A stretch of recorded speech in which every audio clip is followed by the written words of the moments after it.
The content discussed in this episode may be specific to the guest's organisation or location and may not be applicable to other organisations, states, territories or countries. The material presented in this podcast is for general information purposes only and should not be considered health, legal or financial advice.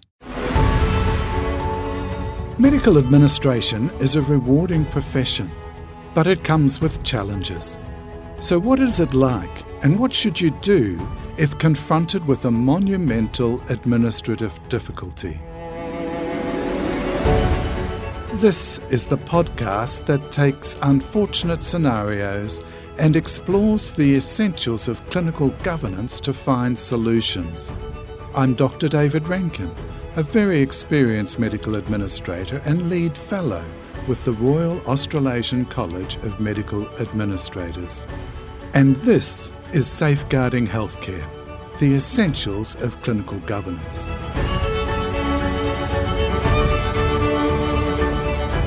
Today, a sterilisation surprise. We do need to check that this wasn't something that happened yesterday as well or the day before. That's Professor Mary O'Reilly, the Chief Medical Officer at Austin Health and an infectious disease specialist in Melbourne. And I'm presenting her with a difficult scenario. Most people want to know not only what it means to them, but also how it's happened and what we're going to do to stop it happening again.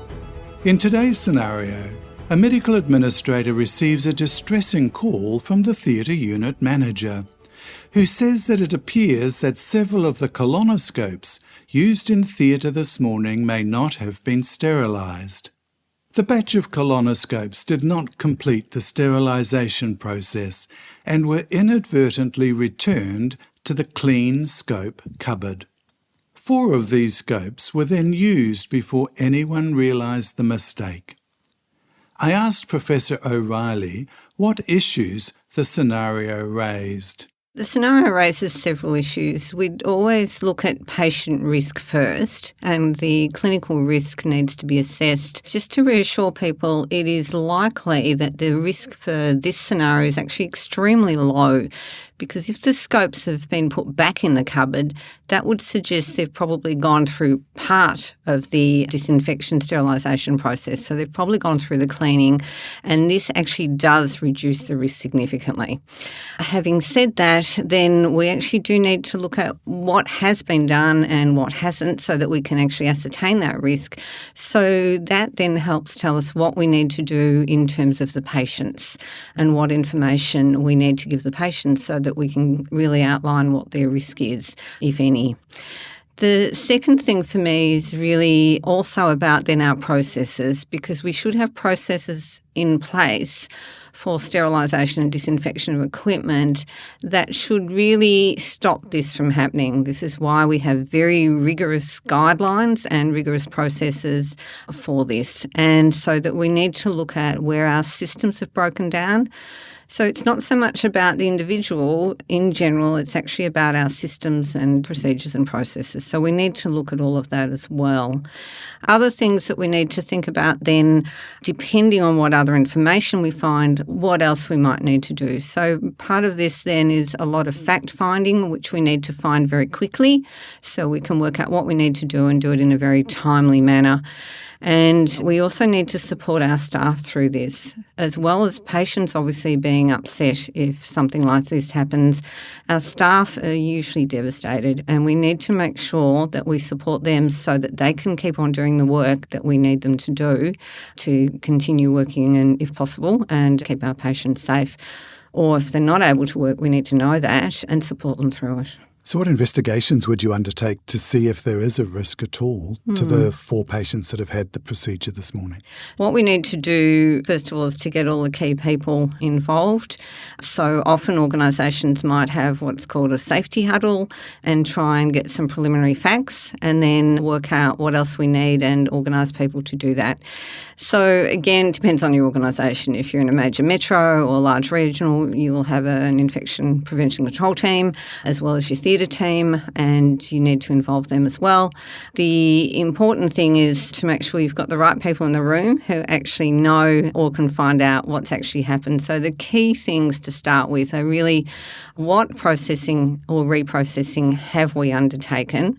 So usually there's a manual cleaning process, and then we put the scopes, in this case colonoscopes, into generally a piece of an automatic equipment, goes through the cycle, and then you take it out, and you should have actually checked that that actually has been through the cycle and been completed, and then you put it in your storage area. So how many of those steps have we completed? And then trying to work out, that will then help us assess the risk and what we need to do about it. I guess the big risks are AIDS and hepatitis B.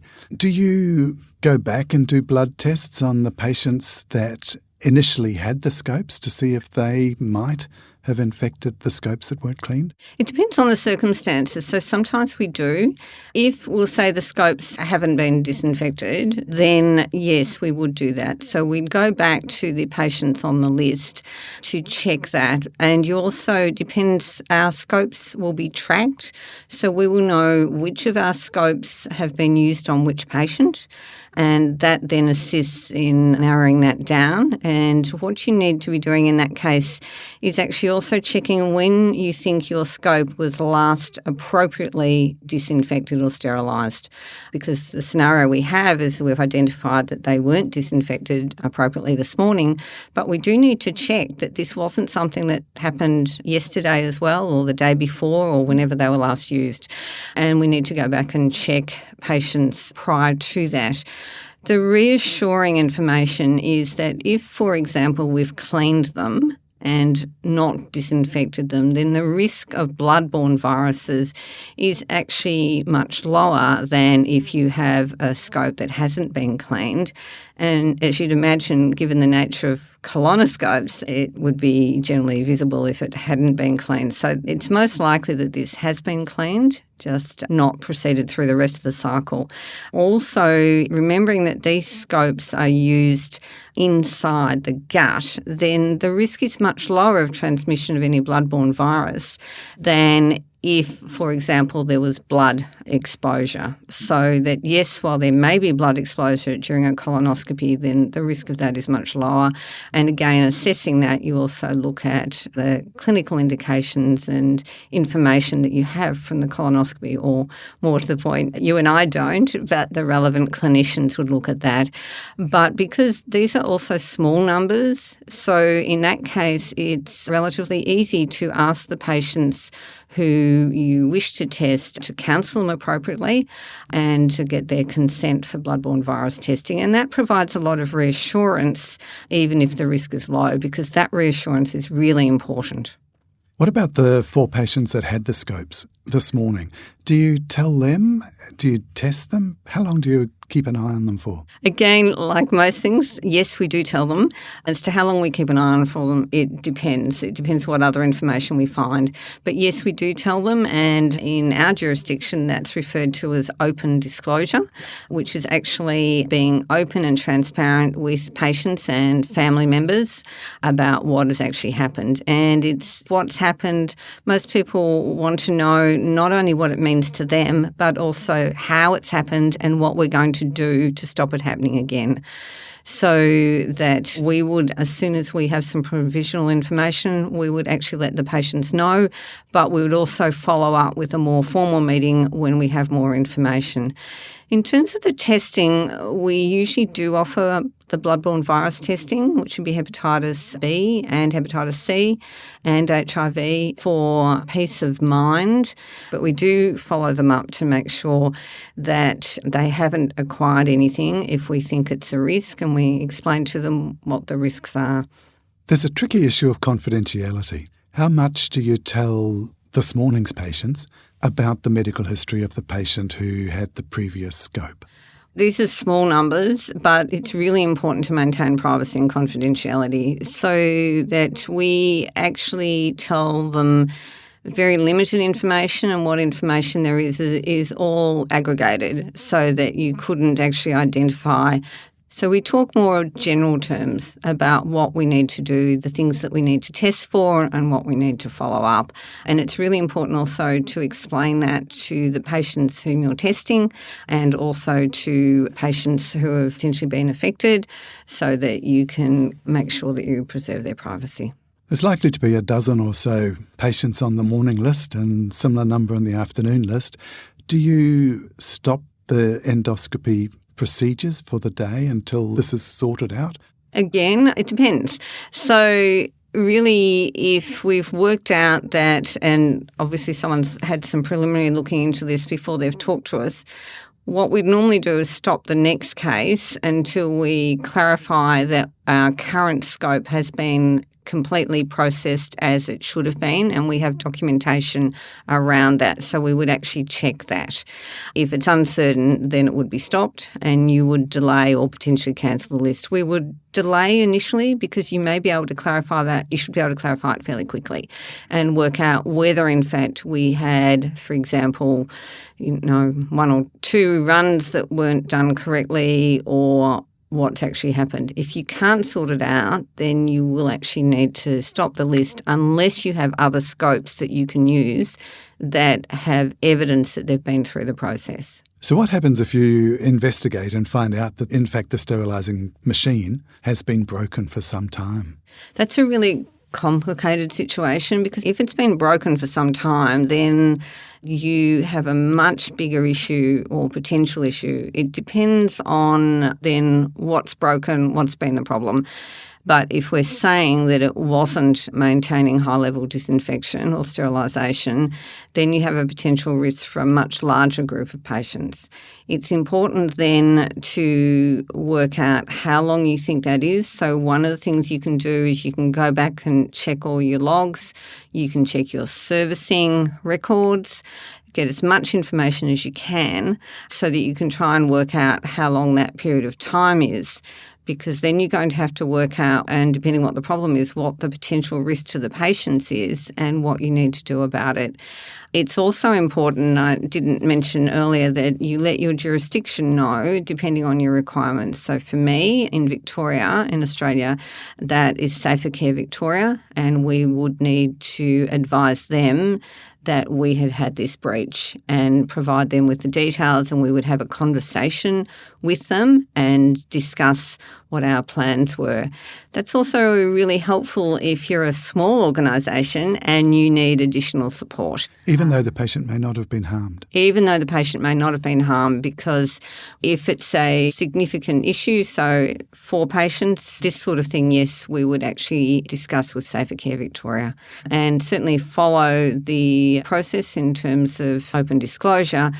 But they are also a really helpful resource in terms of if you need advice. So if you're a major metro, regional, you should have enough resources on site. However, for the smaller services, it's really useful to know that your jurisdiction has resources who can assist you and give you advice about how this should be handled. These patients are likely to be really angry. They can't understand how it could possibly happen. They're scared. Nobody wants to get a bloodborne infection. How do you handle their complaints? I think the first thing is to actually spend time speaking with them. This needs to be someone senior and someone who can answer their questions, because the best way to support people is to be open, transparent, apologise. The apology is really important, but also to go through their questions at the time. Answer what you can and come back to them with what you can't. But it's really important not to brush it off. It's really important not to, much as the risk of bloodborne viruses is extraordinarily low, this is the thing that most people usually worry about. So you do need to spend time to go through with them and to sit down. It's often helpful to give them something in writing, because when people hear bad news, they often don't remember. So it's often helpful to have just a one-page information sheet about what has happened today. So not a general information, but about what's happened today and the follow-up that we're going to do.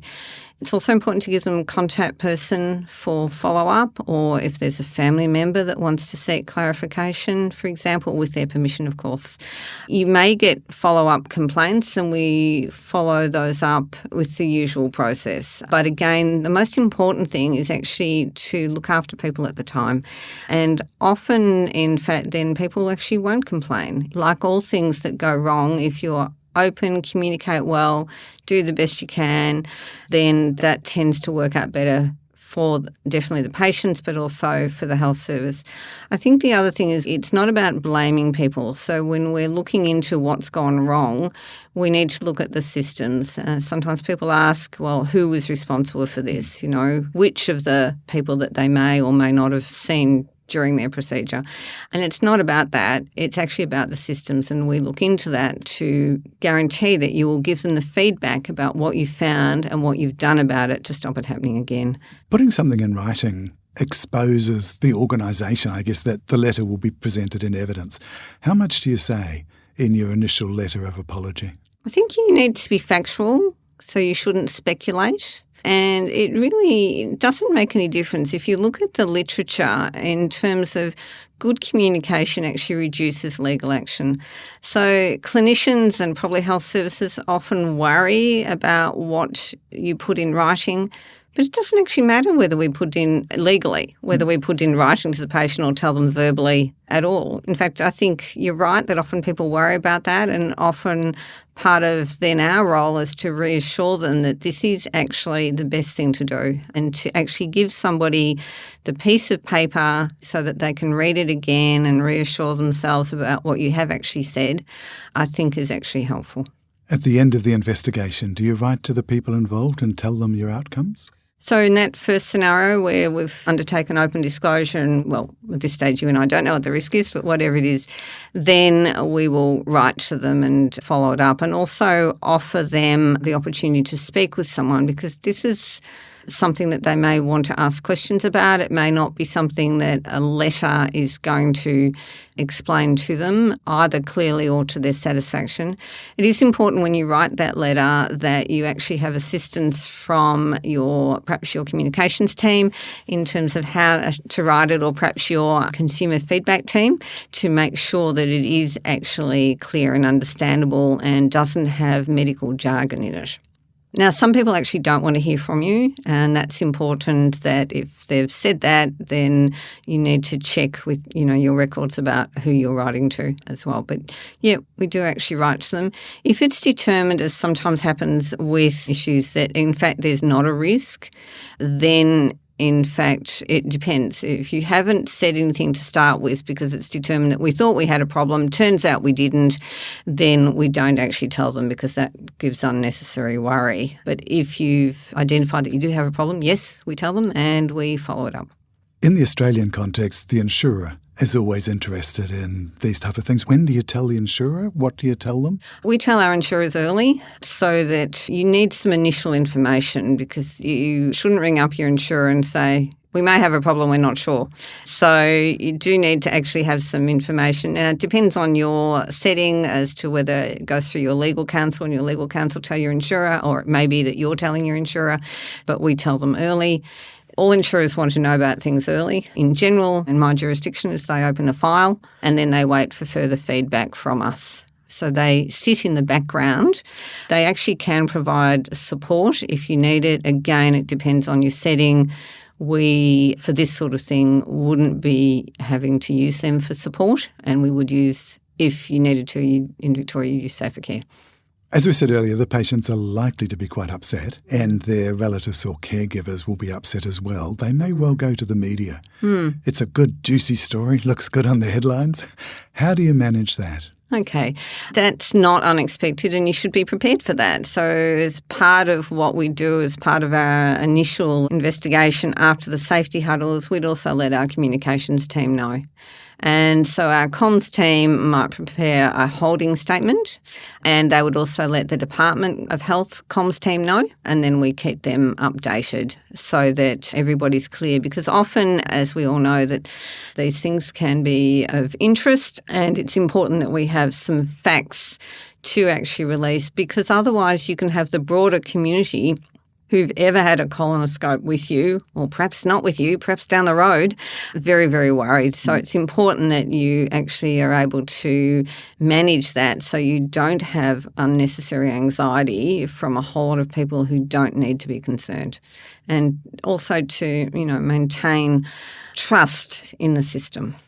We talked about a no-blame culture, but it's inevitable that the endoscopist will be upset with the central sterilising staff.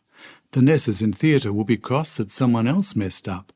How do you resolve those rifts in trust and confidence between different team members?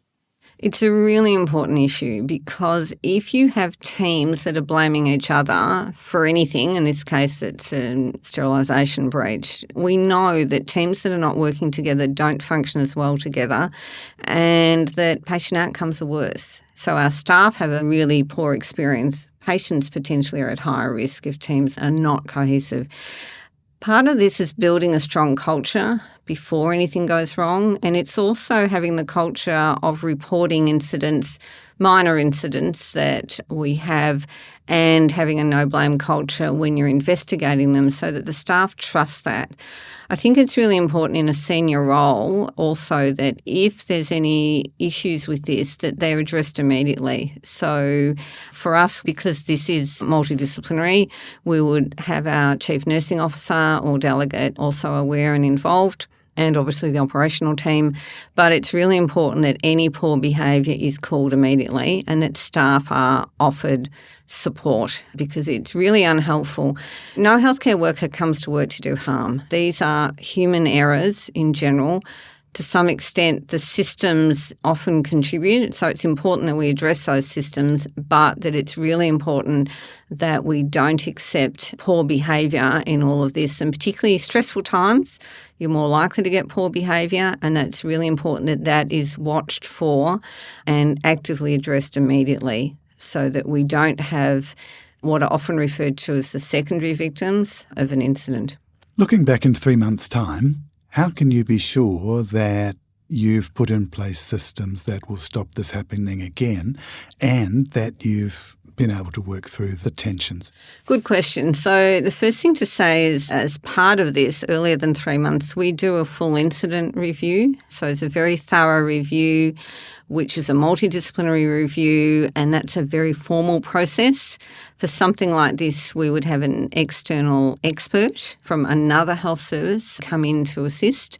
And so the whole incident would be reviewed, processes, and we'd have a series of recommendations of whatever need to be done, and then they would be tracked through our organisational process. We also look at things that, in this case, you've told me that the equipment hadn't been working for some time, and part of the review would be, well, if it wasn't working, what have we done about that? Why didn't we know about it, or why didn't the people who could have done something about it know about it? Why was it accepted rather than escalated? And so that would all be part of the review process. And so that's really robust to try and make sure that it doesn't happen again. And we then need to also look at, with all of that, what systems issues we had. Sometimes there are individual performance issues. We have to address all of that. We have to make sure we have enough training, all of that. And so that, in fact, this would be happening over that 3-month period so that we should actually then have information on how this had happened and what we're going to do about it and what additional assurances we might need to put within our system. So when something's gone wrong, generally, you can put in some additional assurances to make sure that it's all going to be okay in the future. And you need to check those. So there's a variety of audit programs. We need to look at what processes were being undertaken, what assessments of our staff competencies were being undertaken, all of those sorts of things. Also, colonoscopes and other endoscopes undergo routine testing. So if the equipment had been broken for some time, whatever broken means, then, did we have an issue with our endoscopy testing? Had our endoscopy testing, our microbiology or bug testing, had that all passed? And if not, then following up with why that wasn't escalated and addressed. So I think there's a whole lot of systems issues. It's a bit like having a puzzle that you have to put all the pieces together and then make sure that you've got systems in place to keep them there. Do you make the final investigation report available to staff even when it might in fact point out a staff that is compromised or not coping. So we have to be careful about that. So we do have processes where these reports are tabled at a committee. The individuals involved are not at that committee, and that's deliberate, so there can be an open discussion. But the teams involved usually do get to see the recommendations, or they get to see the recommendations, maybe not the entire report, depending on the context. So in this context, if it was going to fairly clearly identify someone, then they wouldn't see the report, but they would see the recommendations. Recommendations don't include individual performance issues. They are managed separately through the human resources process, which means the recommendations are clear. They go up to the division. In this case, in general, will be a surgical division, managed through their quality teams. And so, yes, they're open. This has perhaps been a change over more recent years compared with, say, 10 or more years ago. And I think it's a really good change because staff on the ground need to understand when things go wrong, it is the Swiss cheese model. It is very uncommonly one action or one inaction. So it's important that staff understand that and are involved because the staff are going to be the solution. It's not someone like you or I is going to solve this problem. It is actually the staff on the ground who know their jobs, know their work, and they can help us as an organisation prevent this. So it's important they get to see the report. I'd like to finish with asking a difficult question. Scenarios like this are very rare, but they're not unheard of. How do I, as a person, balance the benefit of the intervention versus the risk of something going wrong and have confidence that I do go back and get my colonoscope in 5 years' time rather than worry that it might not be clean? Yeah, very good question. And one of the problems is that when something like this goes to the media, that obviously it's a really bad news story and then there's a lot of concern and it could deter people from having a colonoscopy. So as you say, these events are really uncommon. And even when they occur, often the risk is not as bad as it sounds. However, as I've outlined, the risk often for the individual is actually very low. So the risk of undetected colorectal cancer, which is why the majority of our colonoscopes are done, is actually much higher. And so it's like everything, you have to balance. And that we do have systems in place, processes, we have the testing, we actually do have testing of the equipment, we have audits. There are many processes in place and checks and double checks to try and prevent this happening, so that this is actually very uncommon compared with the detection rate of colorectal cancer. Thank you very much, Mary. A really, really difficult scenario, one that would keep us awake at night. Thanks for your time. Thanks, David. That was Professor Mary O'Reilly, the Chief Medical Officer at Austin Health and an infectious disease specialist in Melbourne. And that brings us to the end of this episode of Safeguarding Healthcare. I'm Dr. David Rankin. Follow Safeguarding Healthcare free on Apple Podcasts, Google Podcasts, Spotify, or wherever you listen to podcasts. This podcast is produced by Sound Cartel for the Royal Australasian College of Medical Administrators.